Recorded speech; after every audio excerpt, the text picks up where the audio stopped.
Let's start with what you already know, or what you think you know.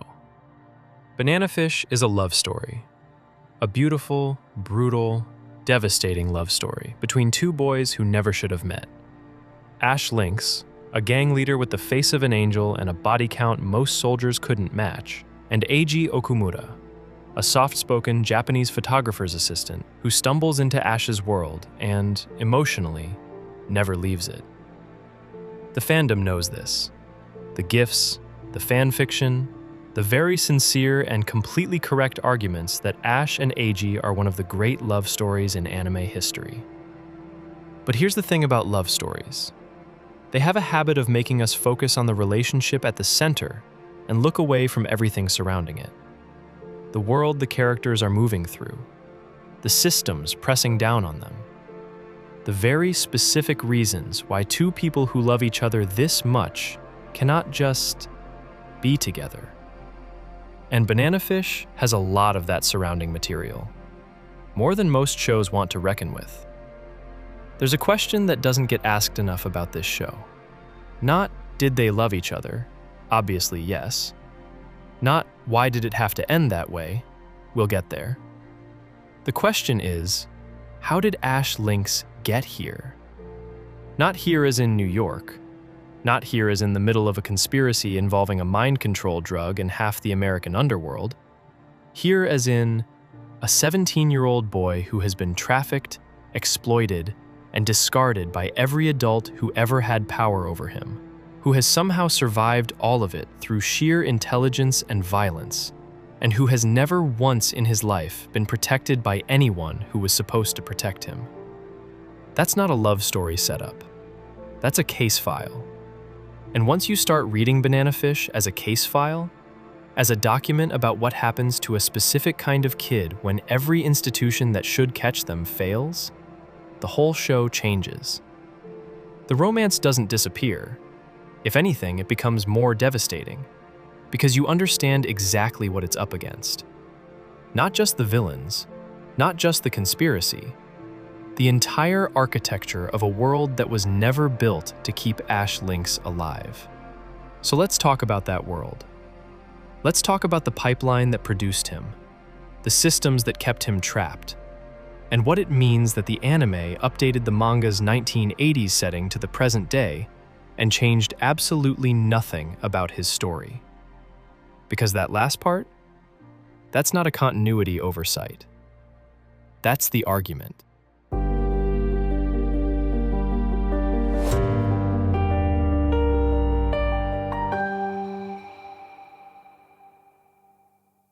Before Ash Lynx was a gang leader, before he was a prodigy, before he was a legend on the streets of New York, he's a kid in Cape Cod. And then he isn't. The show gives you his backstory in fragments, the way trauma actually surfaces. Never all at once, never cleanly. But when you lay the pieces out in sequence, what you get isn't a tragic backstory. You get a timeline of institutional failure. A step-by-step account of every point at which someone with power could have intervened, and didn't. Step 1.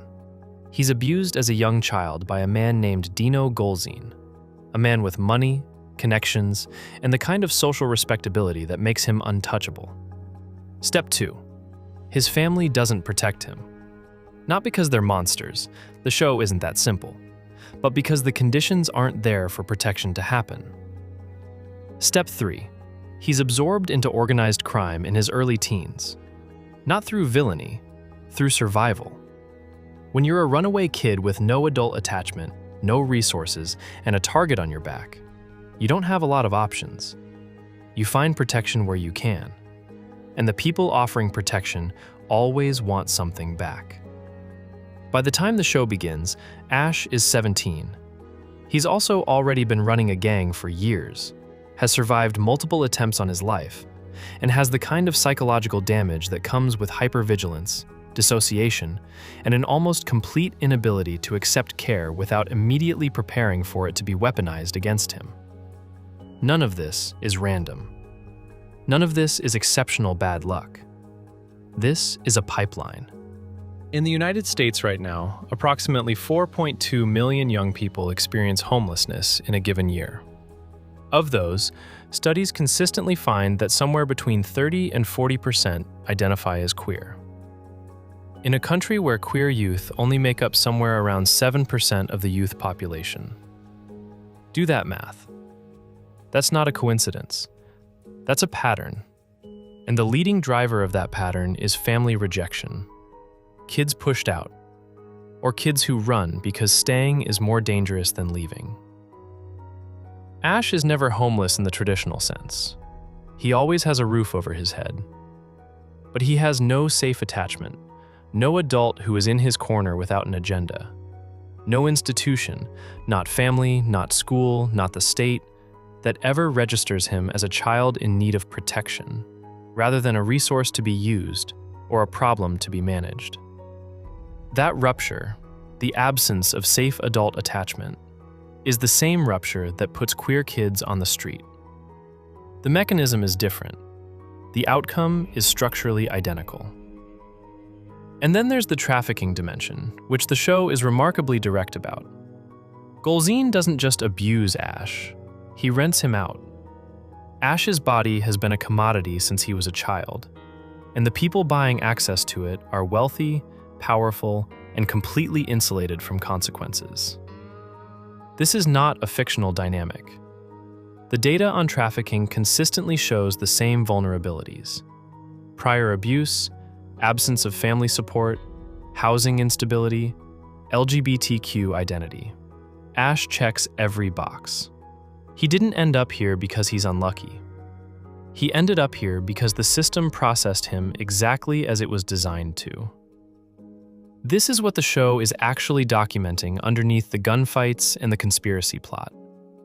Not a boy who happens to have a dark past, a specific sequence of failures, familial, institutional, societal, that produced a specific outcome. And the reason it matters that Ash is queer-coded, that the abuse he suffered was sexual and targeted, that the men who exploit him move through straight society without suspicion, is that this is how it actually works. The vulnerability is not incidental. It is load-bearing. Banana Fish is not asking, will love save him? It's asking something harder. What does a society that built this pipeline, that ran this kid through every stage of it without flinching, owe him now? And the answer the show arrives at, quietly, grimly, without ever quite saying it out loud, is that the society in question has never once asked itself that question. Here's a piece of context that doesn't get talked about enough. The manga that Banana Fish is based on, written by Akemi Yoshida, was published between 1985 and 1994. To read it in its original context is to read something embedded in a specific and horrifying historical moment, one that shaped every choice Yoshida made about who Ash Lynx is, what happened to him, and where he ends up. When the story begins, the CDC has been tracking AIDS for 4 years. The Reagan administration has yet to say the word publicly. Gay men in New York and San Francisco are dying at a rate that would constitute a national emergency if the people dying were a different kind of people. ACT UP won't be founded until 1987. Before that, there is almost nothing. No federal response, no public health campaign, no political will. Just death and silence, and the message that the silence sends. These lives do not count. Alongside this, New York City is in the middle of a crack epidemic that is systematically destroying poor Black and Latino communities. Communities the city's political infrastructure has already largely written off. The street economy that absorbs Ash, the gangs, the drugs, the violence, is not a backdrop. It is a direct consequence of policy decisions. The defunding of social services, the criminalization of poverty, the deliberate disinvestment from communities that powerful people had decided were expendable. And running underneath all of it, mostly invisible, is the specific crisis of queer youth. Kids being thrown out of their homes in numbers nobody was officially counting. Kids landing in a city that was simultaneously the most visible queer cultural hub in the world and one of the most dangerous places in the world to be a young, vulnerable, visibly queer person with nowhere to go. Yoshida wrote Ash Lynx into that world. A world so visibly, loudly hostile to people like him that the tragedy of his life required almost no explanation. Of course this happened to him. Look at where he is. Look at when it is. The institutional abandonment of queer youth in the 1980s wasn't subtext. It was the weather. Everyone could feel it. The anime adaptation came out in 2018, and it made a choice. A quiet choice, never foregrounded or announced, but a choice with real weight. It updated the setting to the present day. Modern smartphones, modern New York. The same story, the same characters, the same ending, only now.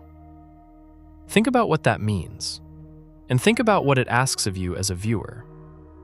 In 1985, a story about a queer kid being trafficked and exploited and ultimately destroyed by a world that never protected him was a story about the present tense.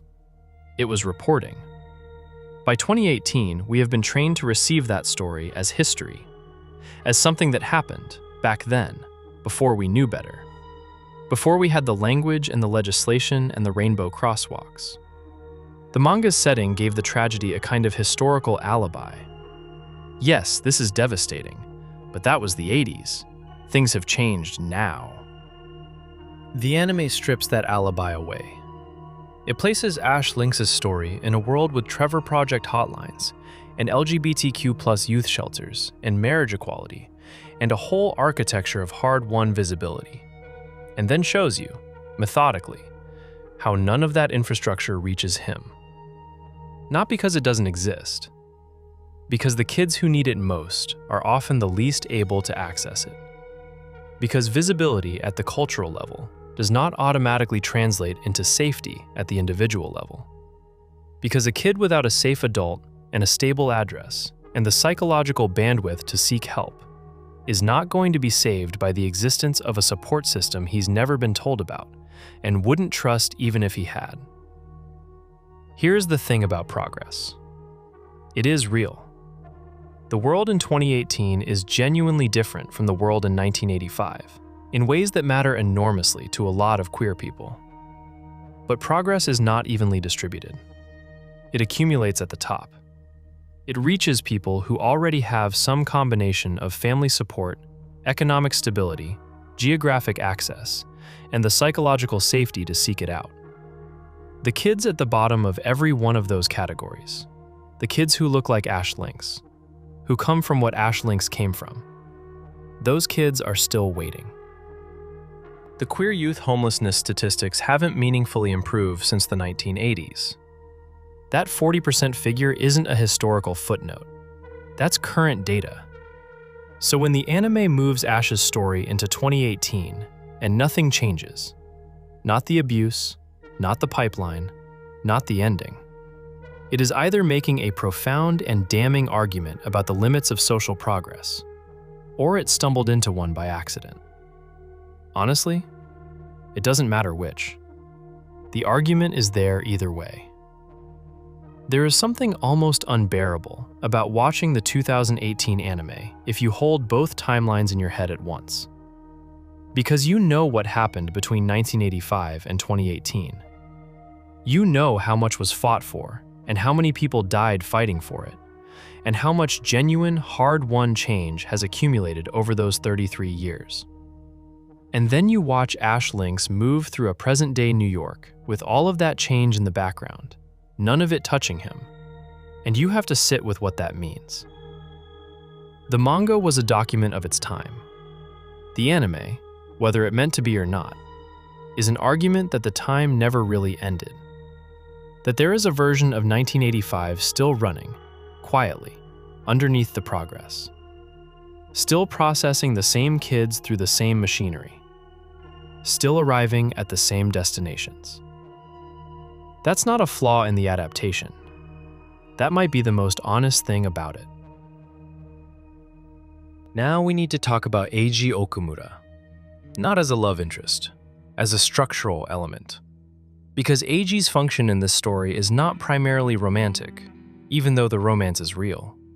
His function is to be the control condition, the proof of concept, the demonstration running in parallel to everything else in the show of what Ash might have become if a single variable in his life had been different.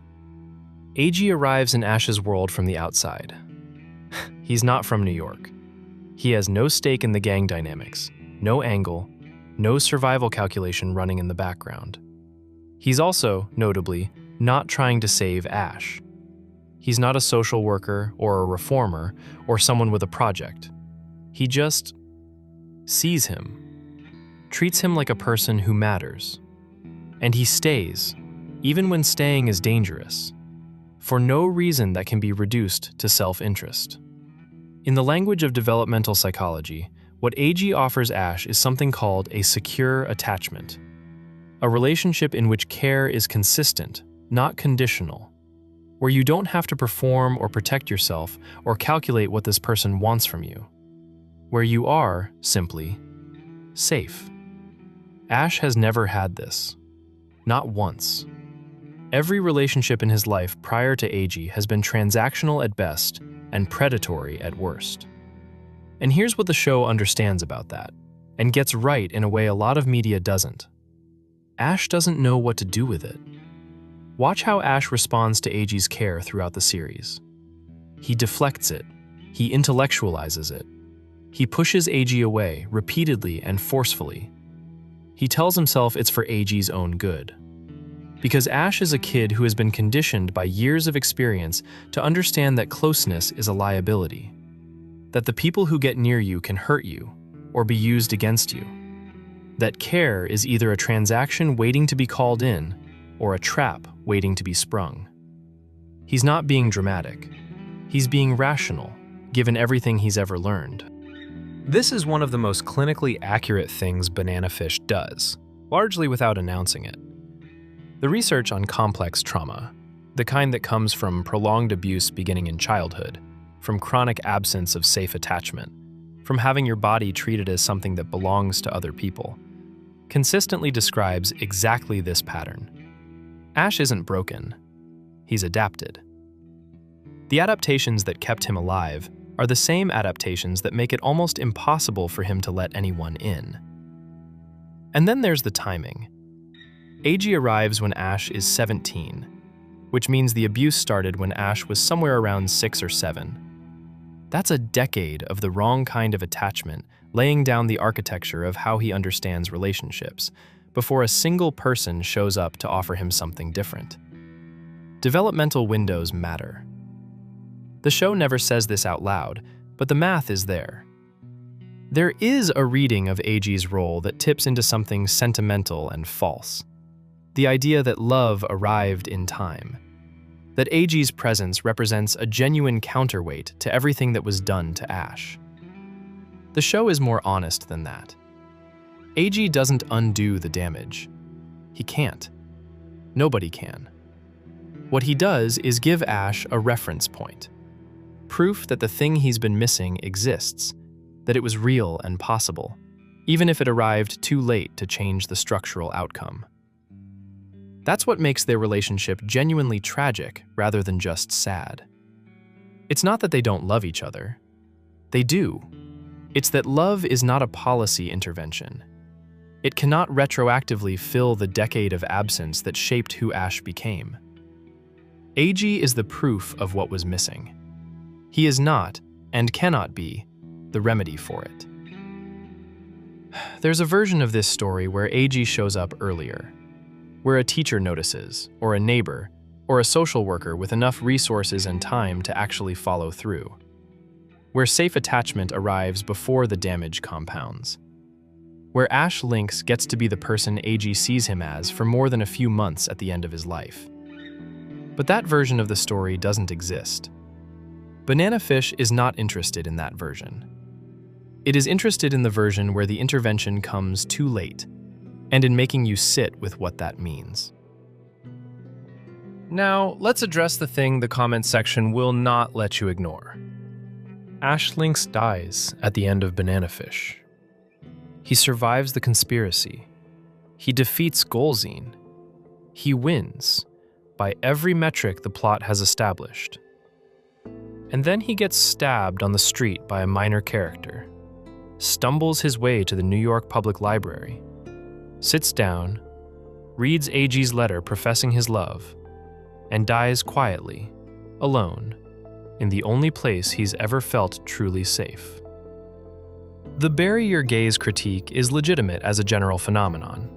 It describes a real and documented pattern in which queer characters are killed off at disproportionate rates compared to their straight counterparts, often immediately after achieving romantic happiness, as though the narrative cannot sustain the existence of queer joy and has to restore order. The trope is real. The harm it does to queer audiences is real. The frustration people bring to Banana Fish's ending from that place is completely understandable. But here's where I want to complicate that reading. Not dismiss it, complicate it. Bury Your Gaze as a critique is primarily about narrative carelessness, about stories that build queer characters up and then throw them away because the writers don't know what to do with queer happiness, or because they want the emotional hit of a death without having done the work to earn it, or because they fundamentally don't believe queer lives have futures worth writing. The trope is lazy at its core. It kills because it doesn't know how to do anything else. Banana Fish is not lazy. It has spent 24 episodes making a meticulous, almost clinical case for why Ash Lynx cannot survive. Not because he's queer, because of everything that was done to him and everything that was never done for him, and the specific way those two things compound inside a human body over time. There is research, uncomfortable research, the kind that doesn't get cited at galas, on what chronic early trauma does to the body over a lifetime. The concept of biological weathering. The idea that sustained stress, particularly the kind that begins in childhood and never fully resolves, accelerates physical deterioration at the cellular level. That it shortens lives not through any single dramatic cause, but through the accumulated weight of a system that was never allowed to rest. Ash Lynx has been in a state of survival-level stress since he was 6 years old. His body is 17. By some measures, it is much older. The stabbing is almost incidental. That's the point. It's not a dramatic villain with a dramatic motive delivering a dramatically earned death. It's a random, stupid, almost arbitrary act of violence that Ash, the Ash from episode 1, the Ash who survived 100 worse things, would have walked away from. But that Ash burned everything he had getting here. There's nothing left to draw on. The stabbing doesn't kill him. The decade before it did. And then there's the library, the letter, the way he dies. Ash dies reading, in a room full of books, which have been his private escape since childhood, the one place his mind could go that his circumstances couldn't follow. He dies holding words from the one person who loved him without agenda. He dies, for the first and only time in his life, in a moment of complete peace. You can read that as the show offering him a mercy, a final gift, one moment of safety before the end. You can also read it as the cruelest possible ending, because the peace only arrives when survival is no longer required. Because the world didn't give him that peace, death did. Because the implication, sitting just under the surface of that beautiful final image, is that for someone like Ash Lynx, peace and life were never going to coexist. The system didn't just fail to protect him. It made sure that the only place he could finally rest was the one place none of us can follow. So is it bury your gaze? In the narrow technical sense, yes. Queer character, death, pattern acknowledged. But calling it that and stopping there lets the show off the hook for something more specific and more damning. It's not that Banana Fish doesn't know what to do with queer happiness. It's that it spent the entire runtime arguing that the world it's depicting doesn't make room for it. That the ending isn't a narrative failure, it's a diagnosis. Bury Your Gaze is a story that kills its queer character because it doesn't value them. Banana Fish kills its queer character and then asks, with genuine fury underneath the grief, why did we, as a people, build a world where this could be his only ending? Now let's pull back. Take a breath. Here's where we are. We started with a love story. We end with what we said at the beginning, a case file. One that has a love story running through it, real and earned and devastating. And also not the whole point. The whole point is the world that made the love story tragic. The architecture of failure that was in place long before Eiji stepped off a plane and long after the credits rolled.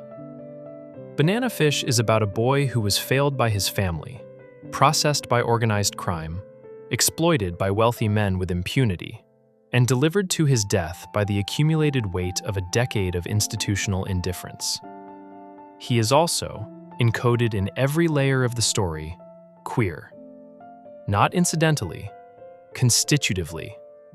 The queerness is part of what made him vulnerable, part of what made him untouchable to the systems that should have helped him, part of what made Golzin's access to him possible. You cannot separate it out. And the anime, by moving his story into the present day without changing a single structural element of it, is making a quiet and devastating claim that none of this is historical, that the pipeline is still running, that right now, in cities with pride flags in their shop windows and LGBTQ resource centers on their websites and landmark civil rights legislation on the books, there are kids being processed by the same machinery. Kids whose queerness made them a target inside their families. Kids who ran or were pushed out. Kids who found protection in the wrong places because the right places either didn't exist or couldn't reach them. Kids who are very smart and very capable and have no one in their corner who doesn't want something back. We don't make shows about them. We don't make shows about the 40%. We make shows about queer people who found their community and built their chosen family and danced at their own weddings. Those stories are real, and they matter, and they deserve to exist. But they are not the only true story of what it means to be queer in the world. Banana Fish is one of the rare pieces of mainstream media that tells the other story. It tells that story through the conventions of a crime thriller and a love story. It tells it without ever quite saying it out loud. It is possible, very possible, to watch the whole thing and come away talking only about Ash and Eiji, about the tragedy of their love, about the cruelty of the ending. That's not a wrong reading. It's just an incomplete one. The complete reading is the one that asks why. Why did it end that way? Why was the love story always going to be tragic? Why does this particular shape of story keep happening to this particular kind of kid? And what does it mean that a manga written in 1985 is still, frame for frame, an accurate document of 2018? Ash Lynx is fictional, but his story is sadly close to reality. And it will keep being real until we decide, collectively and structurally, and with actual resources behind the decision, that queer kids deserve to be protected before someone loves them. Not because of the love, not as a function of who they become or what they survive, or whether they find their Eiji. Just because they're kids. That should be enough.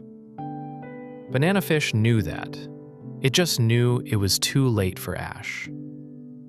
It doesn't have to be too late for everyone. If you like this video, leave a like and a comment below.